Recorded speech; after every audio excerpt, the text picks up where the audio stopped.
Hello students, कैसे हैं आप सब। आज के इस वीडियो में हम लोग बात करने वाले हैं क्लास 12th के फिजिकल एजुकेशन के chapter children and women in sports के एमसीक्यूज़ के बारे में। तो चलिए स्टार्ट करते हैं। तो पहला क्वेश्चन जो है वो है क्वेश्चन नंबर 1। ठीक है, तो dash means the development of child bones muscles and the ability to move in surroundings, यानी कि ऐसा डेवलपमेंट जिसमें चाइल्ड की बोन्स और मसल्स, ठीक है, वो डेवलप होती हैं और जो चाइल्ड है वो अपने सराउंडिंग्स में मूव करने की क्षमता पा लेता है। तो ऐसे डेवलपमेंट को हम क्या कहते हैं? ऐसे डेवलपमेंट को हम लोग कहते हैं मोटर डेवलपमेंट। क्या कहते हैं उसको? Motor development. तो ये जो ऑप्शन है आप लोग पढ़ लीजिए, मैं आप लोगों को डायरेक्ट आंसर बताऊंगा ताकि जल्द से जल्द आप लोग इन आंसर्स को समझ सकें, ठीक है, और अपने माइंड में बैठा सकें। तो चलिए अब हम लोग बात कर लेते हैं क्वेश्चन नंबर 2 की। क्वेश्चन नंबर 2 में क्या कह रहे हैं?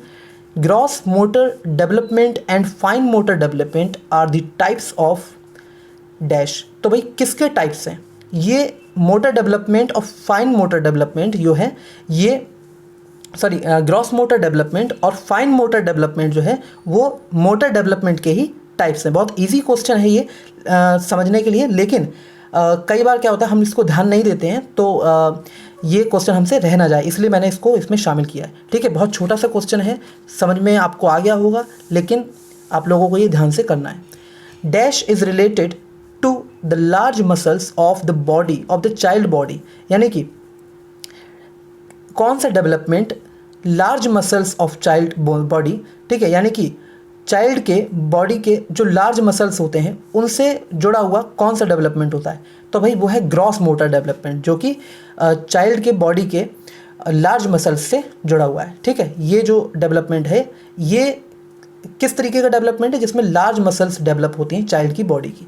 अब हम बात कर लेते हैं क्वेश्चन नंबर 4 की। क्वेश्चन नंबर 4 में कह रहे हैं dash is related to small muscles of child body, यानी कि ये सेम क्वेश्चन ही है, बस इसमें स्मॉल मसल्स बोल रहे हैं। तो ये जो है वो फाइन मोटर डेवलपमेंट है। बहुत ही ईजी क्वेश्चन। अब बढ़ते हैं आगे के प्रश्न करने के लिए। तो क्वेश्चन नंबर 5 में कह रहे हैं early childhood is the period between, यानी कि जो अर्ली चाइल्डहुड पीरियड है वो कब से कब तक है? तो भाई जो सही उत्तर है वो है 3 से लेके 6 साल तक, यानी कि 3 to 6 ईयर्स। ठीक है, बिटवीन 3 to 6 ईयर्स। अब हम बात कर लेते हैं नेक्स्ट क्वेश्चन की। नेक्स्ट क्वेश्चन में कह रहे हैं middle childhood is the period between dash, यानी कि जो मिडिल चाइल्डहुड है वो जो पीरियड होता है वो कितने से कितने तक होता है? तो वो होता है 7 से 10 साल के बीच में। ठीक है, मिडिल चाइल्डहुड पीरियड, ठीक है, 7 से 10 साल। तो सही आंसर ये है ए ऑप्शन। अब हम बात करते हैं क्वेश्चन नंबर 7 की। क्वेश्चन नंबर 7 में कह रहे हैं early childhood period is known as dash. जो अर्ली चाइल्डहुड पीरियड होता है हम उसे क्या कहते हैं? उसे कहते हैं प्री स्कूल पीरियड। ठीक है, यहाँ पे मैंने बी ऑप्शन यहाँ पे नहीं लिखा है, ठीक है, तो वो मिस्टेक से हो गया होगा। एनीवे आप लोग जो आंसर है उस पर ध्यान दीजिएगा। तो preschool is the right answer. ठीक है, early childhood period is known as, इसको हम प्री स्कूल भी कहते हैं अर्ली चाइल्डहुड पीरियड को। अब हम बात कर लेते हैं क्वेश्चन नंबर 8 की। क्वेश्चन नंबर 8 में कह रहे हैं dash facts are related to body weight and size, यानी कि कौन से फैक्टर्स, यहाँ पे जो है फैक्टर्स लिखना था मुझे, कोई बात नहीं, हाँ, dash factors are related to body weight and size, यानी कि बॉडी वेट और साइज से जुड़ा हुआ कौन से फैक्टर्स हैं? तो वो है बायोलॉजिकल फैक्टर्स। ठीक है, ये बॉडी वेट और साइज से जुड़े हुए फैक्टर्स होते हैं। ठीक है, इनको हम कहते हैं बायोलॉजिकल फैक्टर्स। अब हम बात कर लेते हैं क्वेश्चन नंबर 9। क्वेश्चन नंबर 9 में कह रहे हैं physical and social factors are related to dash, यानी कि फिजिकल और सोशल फैक्टर्स जो हैं वो किस तरीके के फैक्टर्स हैं? तो वो है एनवायरमेंटल फैक्टर्स। ठीक है, अब हम बात कर लेते हैं क्वेश्चन नंबर 10। क्वेश्चन नंबर 10 में कह रहे हैं सेंसरी मोटर डेवलपमेंट किससे जुड़ा हुआ है? जो सेंसरी मोटर डेवलपमेंट, यानी कि जो किस तरीके से सेंसरी मोटर डेवलपमेंट होता है, यानी कि सेंसर से जुड़ा हुआ मोटर डेवलपमेंट। ठीक है, तो वो न्यूट्रिशन से होता है, यानी कि न्यूट्रिशन से जुड़ा हुआ है ये। Sensory motor development is related to nutrition. तो सही उत्तर जो है वो है ए। ठीक है, अब हम बात कर लेते हैं अगले प्रश्न की।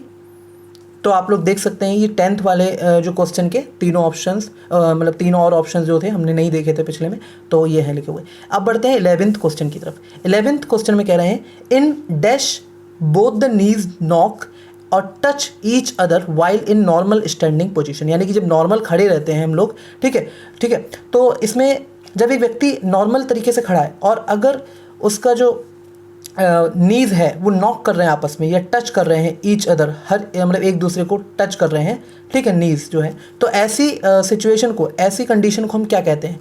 तो ये जो डिफॉर्मिटी है एक तरीके की, और इसको हम कहते हैं नॉक नीज। आप लोगों को ये समझ में आ गया होगा।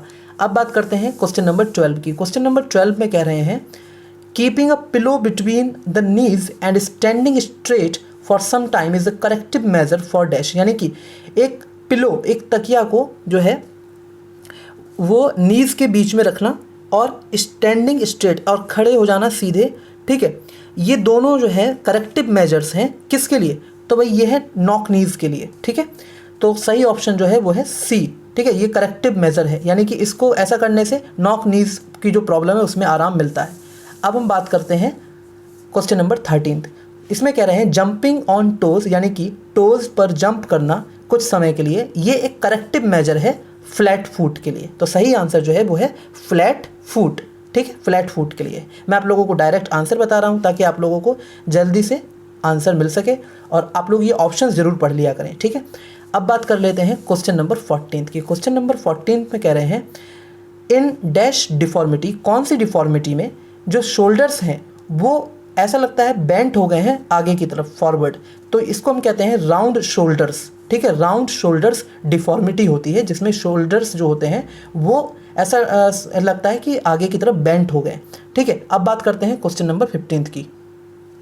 क्वेश्चन नंबर 15 में कह रहे हैं performing chakrasana and dhanurasana is the corrective measure for, यानी कि चक्र आसन करने से और धनुरासन करने से क्या ठीक हो सकता है? तो राउंड शोल्डर्स जो है वो चक्र आसन और धनुरासन करने से उसमें काफ़ी आराम मिलता है, ठीक है, और करेक्टिव मेजर है ये, ठीक है, यानी कि उसको ठीक किया जा सकता है इन दोनों आसन से।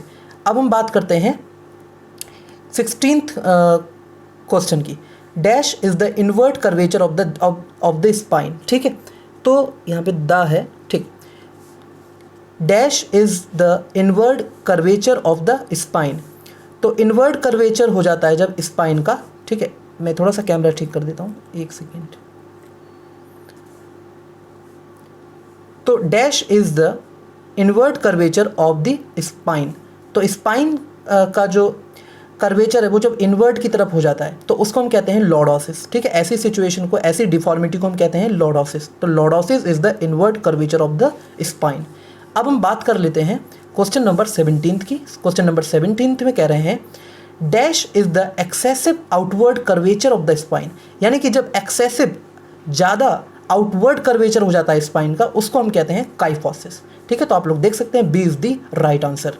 अब हम बात करते हैं, देखिए मैं आप लोगों को ज़्यादा से ज़्यादा कोशिश यही कर रहा हूँ कि आप लोगों का कम से कम समय लेकर मैं आप लोगों को डायरेक्ट आंसर बता सकूँ और एक तरीके से समझा सकूँ, और ये मेरी कोशिश रहती है कि आप लोग देखिए, जब आप लोग ये वीडियो देख रहे हैं तो आप लोगों को ये यहाँ पर क्वेश्चन दिख भी रहा है और मैं आप लोगों को जो बोल रहा हूँ वो समझ में भी आ रहा है और आप लोग सुन रहे हैं। तो ये जो मेमोरी हो गई ये विजुअल मेमोरी भी हो गई, ठीक है, और आप लोगों के एक तरीके से हम कह सकते हैं ये ऑडियो मेमोरी भी हो गई। तो ये दोनों मेमोरीज़ आप लोगों को काफ़ी हेल्प करती हैं एग्ज़ाम में।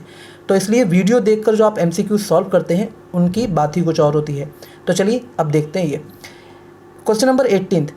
लाइंग ऑन बैक, यानी कि lying on back is the corrective measure for kyphosis. यहाँ पे मैंने ऑलरेडी आंसर लिख दिया है, तो यहाँ पर हम देख सकते हैं kyphosis is the right answer. तो मैंने यहाँ पर ये इरेज नहीं किया था। सो एनीवे आप लोग देख सकते हैं काइफोसिस जो है उसका सही आंसर, यानी कि बैक पर लेट जाना, ठीक है, यानी कि कमर के सहारे लेटना जो है वो काइफोसिस में आराम दिलाता है, ठीक है। अब हम बात कर लेते हैं 19th क्वेश्चन की, जिसमें कह रहे हैं डैश इज़ अ डिफॉर्मिटी, एक तरीके की डिफॉर्मिटी होती है कौन सी, जिसमें एक गैप हो जाता है, ठीक है, बिटवीन द नीज़ में गैप हो जाता है, ठीक है, घुटनों में गैप हो जाता है, दोनों घुटनों के बीच में, ठीक, और स्टैंडिंग विद फीट टुगेदर, जब हम एक साथ खड़े होते हैं और अगर घुटनों में, दोनों घुटनों के बीच में ज़्यादा गैप हो जाता है जब, तो ऐसी स्थिति को हम क्या कहते हैं? ऐसी स्थिति को ज़रा सोचिए, हमारे पास ऑप्शंस दिए हुए हैं। ऐसी स्थिति को हम लोग कहते हैं बो लेग्स, ठीक है। तो हम यहाँ पर लिख सकते हैं बो लेग्स, ठीक, जिसमें जो है एक गैप हो जाता है नीज़ में जब स्टैंड होते हैं, यानी कि खड़े होते हैं एक साथ, ठीक है, दोनों पैरों को एक साथ करके, और अगर बीच में ज़्यादा गैप होता है तो ऐसी स्थिति को हम कहते हैं बो लेग्स। अब हम बात कर लेते हैं क्वेश्चन नंबर 20 की। तो इसमें 20 जो प्रश्न नंबर 20 है इसमें कह रहे हैं for performing ardha matsyendra asana is the corrective measure for dash deformity, यानी कि अर्ध मत्स्येंद्र आसन करने से कौन सा जो है डिफॉर्मिटी में आराम मिलता है। तो ये बो लेग में, ठीक है, बो लेग्स में क्या होता है, अर्ध मत्स्येंद्र आसन करने से काफ़ी रेस्ट मिलता है, काफ़ी आराम मिलता है, काफ़ी एक अच्छा करेक्टिव मेजर ये है बो लेग्स के लिए। ठीक है, अब हम बात करते हैं एक क्वेश्चन और कि हाँ ये बो लेग्स होता क्या है। आप लोग मुझे कमेंट सेक्शन में इसकी डेफिनेशन बताइए, ठीक है, इसकी मीनिंग बताइए।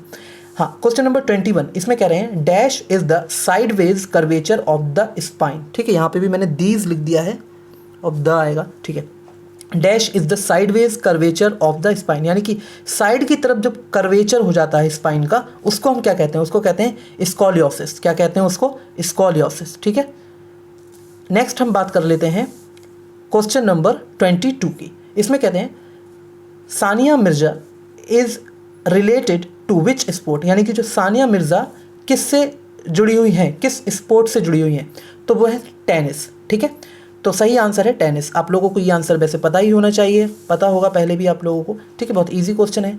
अब हम बात करते हैं how many women from India have won Olympic medal so far. अब तक कितनी इंडियन विमेन ने ओलंपिक पदक जो है, हाँ ओलंपिक जो पदक है वो जीते हैं। तो भाई 7 women from India have won Olympic medals, यानी कि जो 7 विमेन हैं उन्होंने अभी तक ओलंपिक मेडल जीते हैं। ठीक है, इंडिया की तरफ से जो भी जीते हैं वो 7 महिलाओं ने जीते हैं। ठीक है, 7 महिला खिलाड़ियों ने जीते हैं।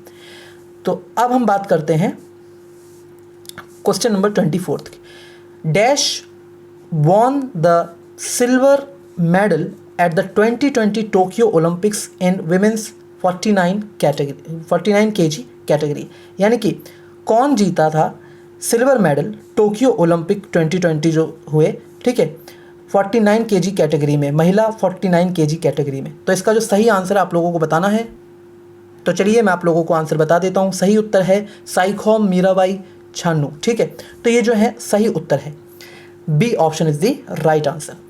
तो अच्छा, इनको ये कहाँ से हैं, ठीक है, साइखोम मीराबाई जी कहाँ से हैं ये, ठीक है, ये आप लोग मुझे बताइए कमेंट सेक्शन में। ठीक है, इन्होंने देश का नाम रोशन किया है, तो आप लोगों को ये पता होना चाहिए ये कहाँ से हैं। ठीक है, और ये इस वक्त कौन है। जी हाँ, ये एक ऑफिसर भी हैं, तो ये आप लोग मुझे बताइए कि ये मतलब किस डिपार्टमेंट में है। ठीक, चलिए अब बात करते हैं क्वेश्चन नंबर 25 की। Rani Rampal is related to which sport, यानी कि जो रानी रामपाल जी हैं वो किससे जुड़ी हुई हैं। तो ये जो सही उत्तर है वो है इंडियन फील्ड हॉकी। ठीक है, तो इंडियन फील्ड हॉकी से जुड़ी हुई हैं। तो स्टूडेंट्स आज के लिए हम लोग इतना ही रखते हैं। अगले वीडियो में नेक्स्ट जो भी चैप्टर है उसके MCQs लेकर मिलते हैं। So thank you so much for watching this video completely and please like कीजिए, शेयर कीजिए, कमेंट कीजिए और हाँ चैनल को जरूर सब्सक्राइब करें अगर आप लोगों को हमारी वीडियोस पसंद आ रही हैं तो। ठीक है, और अपने दोस्तों के साथ ज़रूर शेयर किया करें। Thank you so much.